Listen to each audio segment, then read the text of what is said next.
Welcome back to MBBS mentor. आज की इस वीडियो में हम डिस्कस करेंगे कोरी साइकिल को, या जिसको हम लैक्टिक एसिड साइकिल भी कहते हैं।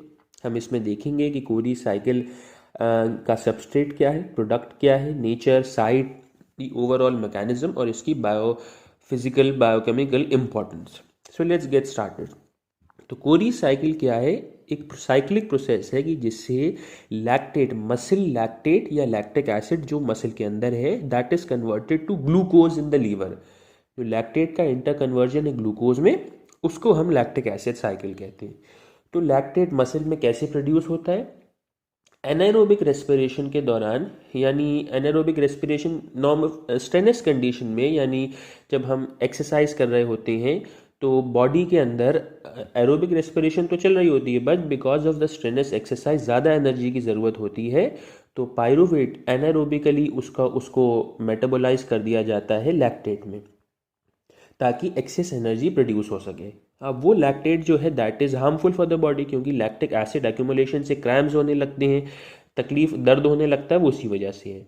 तो कोरी साइकिल की मदद से वो लैक्टेट जो है और या लैक्टिक एसिड जो है उसे कन्वर्ट कर देते हैं ग्लूकोज में, लीवर में जाके, फिर वहाँ से ग्लाइकोजेनेसिस होता है, यानी वो ग्लाइकोजन में कन्वर्ट होता है, and then it appears as muscle glycogen. तो ये होती है कोरी साइकिल। इसका सबस्ट्रेट क्या है? द सबस्ट्रेट इज लैक्टेट और lactic acid in muscle.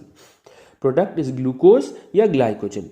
Nature is anabolic because इसमें प्रोडक्शन हो रहा है, ब्रेक डाउन नहीं हो रहा। Site is liver and skeletal muscle. दोनों चीज़ें इन्वॉल्व होती हैं। लीवर में कन्वर्जन हो रहा है ग्लाइकोजन में, और स्केलेटल मसल में लीवर में कन्वर्ट हो रहा है ग्लूकोज में, स्केलेटल मसल में कन्वर्जन हो रहा है उसमें ग्लाइकोजन में, और लैक्टेट यहाँ पर फॉर्म होता है। इस वजह से दोनों साइड में दोनों आएगा। हाँ, lactic acid interlinks glycolysis and gluconeogenesis.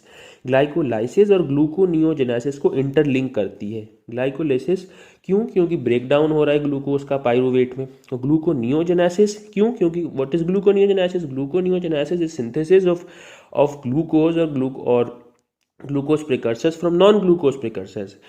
So now let's see the entire mechanism. mechanism क्या होता है? ये skeletal muscle का कंपार्टमेंट है, ये लीवर का कंपार्टमेंट है, ये दोनों कंपार्टमेंट्स इन्वॉल्व होते हैं। ये ग्लूकोज है या ग्लाइकोजन है। सबसे पहला स्टेप क्या होगा? इसका ब्रेक डाउन होगा ग्लूकोज का पायरुवेट में, जिसे हम ग्लाइकोलिसिस कहते हैं। ग्लाइकोलिसिस में क्या प्रोड्यूस होता है? 2 ATPs प्रोड्यूस होते हैं और 2 NADH2 होते हैं।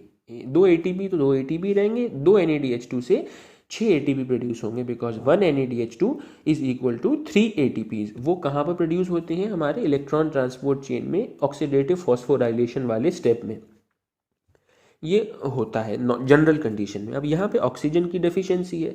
अब ऑक्सीजन नहीं होगी तो oxygen is the final electron carrier in the electron transport chain, तो ये उसमें तो जा नहीं पाएगा, तो यानी ये एनारोबिक ग्लाइकोलिसिस होगा।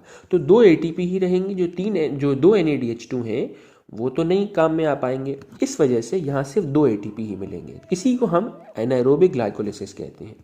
तो यहाँ से ग्लूकोज कन्वर्ट हो गया 2 मॉलिक्यूल्स ऑफ पायरुवेट में, 2 ATP हमें मिल गए।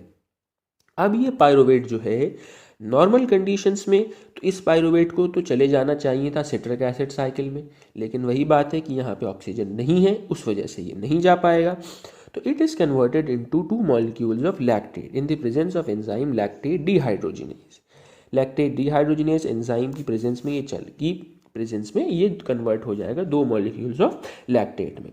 अब लैक्टेट या लैक्टिक एसिड, इसका यहाँ प्रेजेंस सही नहीं है, क्योंकि इसकी वजह से क्रैम्स आते हैं, जो एक्सरसाइज के दौरान मसल्स थक जाते हैं या दर्द होता है, वो इसी वजह से है।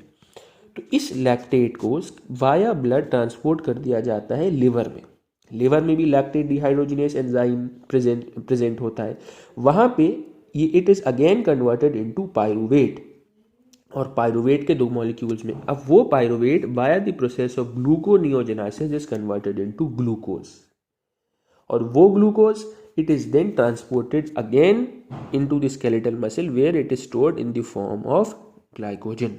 तो ये पूरी साइकिल थी which is known as the lactic acid cycle में। शुरुआत क्या थी? ग्लूकोज या ग्लाइकोजन स्केलेटल मसल में था, ऑक्सीजन नहीं थी, इसलिए इसकी एनारोबिक ग्लाइकोलिसिस हुई वहाँ पर। अब 2 ATP और 2 NADH2 थे, 2 NADH2 तो यूज़ नहीं हो पाए, इस वजह से सिर्फ 2 ही ATP का इसमें फ़ायदा हुआ। देन 2 पायरोवेट में कन्वर्ट हुआ, 2 पायरोवेट इस कन्वर्ट हुए 2 लैक्टेट में या लैक्टिक एसिड में, वो ट्रांसपोर्ट हो गए लिवर में, वहाँ लैक्टेट डिहाइड्रोजिनेज एंजाइम की मदद से अगेन पायरोवेट में कन्वर्ट हुए, वहाँ से ग्लूकोनियोजेनेसिस की मदद से अगेन कन्वर्ट हुए ग्लूकोज में और वो स्टोर हो गया स्केलेटल मसल में एज ग्लाइकोजन। तो ये था पूरा इसका मैकेनिज्म कि कैसे होता है। इंपॉर्टेंस क्या है लैक्टिक एसिड साइकिल की? इंपॉर्टेंस ये है कि इट डिस्पोजेस लैक्टेट या lactic acid in muscles and prevents lactic acidosis. तो एसिडोसिस होता है क्योंकि लैक्टिक एसिड की वजह से बॉडी का पीएच कम होगा, क्रैम्प्स वगैरह आएंगे, तो वो नहीं होता है इसकी वजह से। And it provides additional energy from lactate via glucose. यहाँ एडिशनल एनर्जी मिल रही है 2 ATP, वो इसकी वजह से है। So that was all about Curie cycle or lactic acid cycle. Hope you understood the video. In case there is any query, you can always ask us in the comment section. That was all for today. Stay tuned to MBBS Mentor. Goodbye.